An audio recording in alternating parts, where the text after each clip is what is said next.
IPL mega auction নিয়ে BCCI complete করে নিয়েছে ফ্র্যাঞ্চাইজিদের সঙ্গে মিটিং। হ্যাঁ ফ্রেন্ড, এবং যার মধ্যে থেকে 5টি অত্যন্ত গুরুত্বপূর্ণ নিয়ম বেরিয়ে এসেছে। বিসিসিআইকে আইপিএলের ফ্র্যাঞ্চাইজিগুলো তাদের নিজেদেরকে 5টি অত্যন্ত গুরুত্বপূর্ণ দাবি রেখেছে, যার মধ্যে বেশ কিছু দাবি বিসিসিআই মেনে নিয়েছে এবং বেশ কিছু দাবি বিসিসিআই মানেনি। যার মধ্যে এবারে মেগা অকশনে প্রতিটা ফ্র্যাঞ্চাইজি 6 থেকে 8টি প্লেয়ারকে রিটেন করতে পারবে। হ্যাঁ, এটা কেকেআর টিম এবং প্রতিটা ফ্র্যাঞ্চাইজির জন্য অত্যন্ত খুশির খবর। তো আজকের ভিডিওতে তোমাদের জানাবো মেগা অকশনের মিটিংসে ডিটেলসে কি হয়েছে, সমস্ত বিষয় নিয়ে আলোচনা করব। কিন্তু তার আগে তোমাদের কাছে একটাই রিকোয়েস্ট, চ্যানেলে প্রথমবার হলে অবশ্যই চ্যানেলটিকে সাবস্ক্রাইব করে নিও।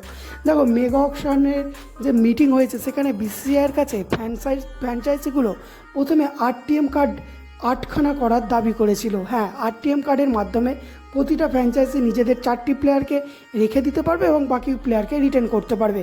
কিন্তু বিসিসিআই এটা ডাইরেক্ট না করে দিয়েছে, কারণ একটা ফ্র্যাঞ্চাইজি যদি নিজেদের 8টি প্লেয়ারকে রেখে দেয় তো সেক্ষেত্রে সেই ফ্র্যাঞ্চাইজিটার মধ্যে বা সেই টিমটার মধ্যে বড় কিছু চেঞ্জ হবে না। আর বিসিসিআইয়ের মেগা অকশন করার উদ্দেশ্যই একটা দুর্বল টিমকে মিডিয়াম পর্যায়ে নিয়ে আসা এবং শক্তিশালী টিমকেও মিডিয়াম পর্যায়ে নিয়ে আসা, যাতে প্রতিটা টিমকে বরাবর লেভেলে করা যায়। তো সেক্ষেত্রে বিসিসিআই এই দাবি মেনে নেয়নি। ফ্র্যাঞ্চাইজিতে দ্বিতীয় দাবি হচ্ছে 6 থেকে 8টি প্লেয়ারকে রিটেন করা।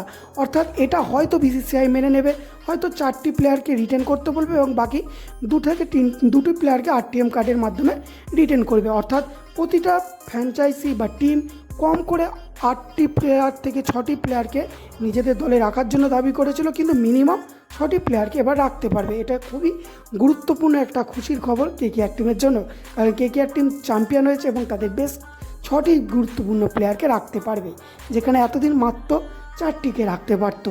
তো এটা খুবই খুশির খবর। দ্বিতীয় হচ্ছে আইপিএলের মেগা অকশনের বাজেট এবারে বাড়িয়ে 140 কোটি করা হয়েছে।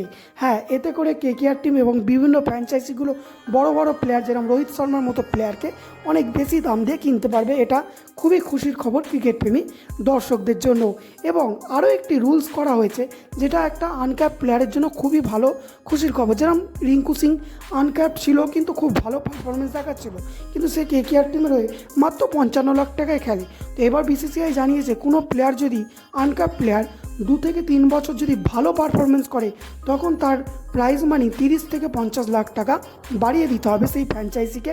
এটা বিসিসিআই নতুন রুলস করেছে, যেটা একটি আনক্যাপ প্লেয়ারের জন্য অত্যন্ত বড় খুশির খবর। এই 4টি গুরুত্বপূর্ণ খবর বেরিয়ে এসেছে আইপিএলের মেগা অকশনের মিটিং থেকে। বিসিসিআইয়ের কাছে দাবি করেছে যে প্রত্যেক 2-3 বছর ছাড়া মেগা অকশন না করে মিনিমাম যেন 5 বছর পর পর মেগা অকশন করা হয়। দেখা যাক বিসিসিআই সেই দাবি মানে কি না। তো মেগা অকশনের মিটিং থেকে এই 5টি গুরুত্বপূর্ণ নিউজ বেরিয়ে এসছে। তোমাদের কোন নিউজটা ভালো লাগলো এবং কেকেআর টিম কোন 6টা প্লেয়ারকে রিটেন করবে সেই নিয়ে ভিডিও পরে আসছে, তাই অবশ্যই চ্যানেলটিকে সাবস্ক্রাইব করে রাখো। তো এই ছিল আজকের সম্পূর্ণ ভিডিও।